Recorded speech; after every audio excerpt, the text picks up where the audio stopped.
Whether in the nation's capital, the state capitol, or city hall, private morality and public trust must go together. The poet called Miss Liberty's torch the lamp beside the golden door. Well, that was the entrance to America, and it still is.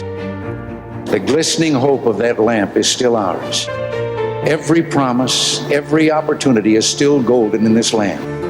And through that golden door, our children can walk into tomorrow with the knowledge that no one can be denied the promise that is America. We're a nation of immigrants.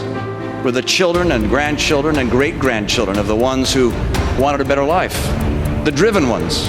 I want a kinder and gentler nation.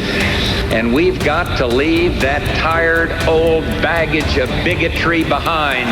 Many people are welcome in our house, but not the bigots. I believe in tolerance, not in spite of my faith, but because of it.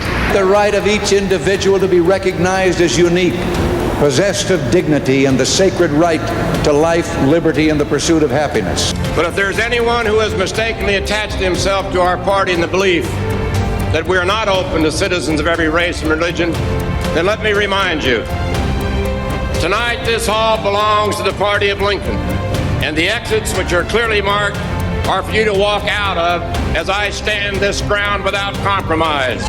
The strength and power and goodness of America has always been based on the strength and power and goodness of our communities, our families, and our faiths.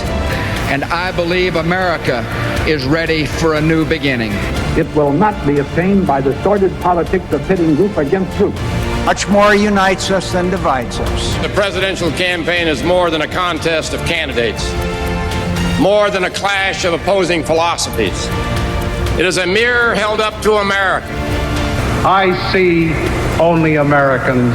We are fellow Americans, and that's an association that means more to me than any other.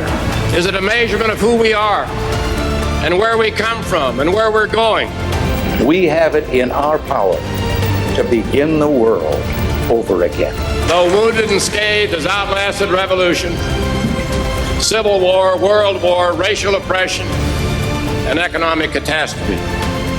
We have fought and prevailed on almost every continent and on almost every sea. We have even lost, but we have lasted.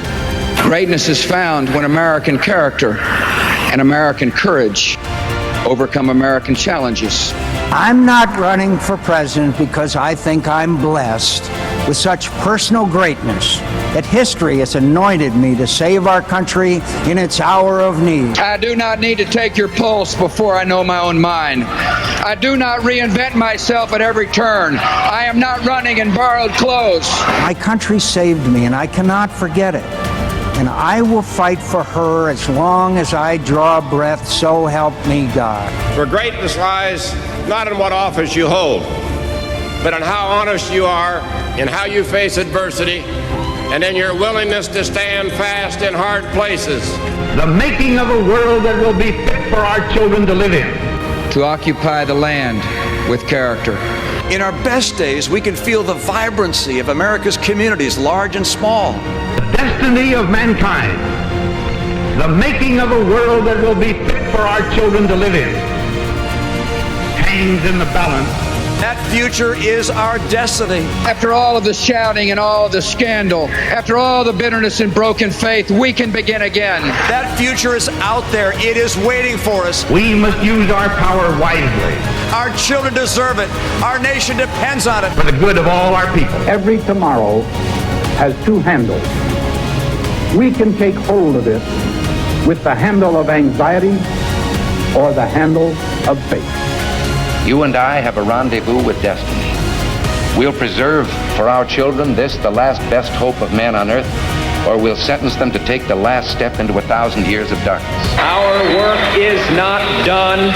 Our force is not spent. A prosperous nation is ready to renew its purpose and unite behind great goals. And to those who say it was never so, that America has not been better, I say you're wrong. And I know because I was there, and I have seen it, and I remember. Americans live on the sunrise side of the mountain. The night is passing, and we are ready. for the day to come.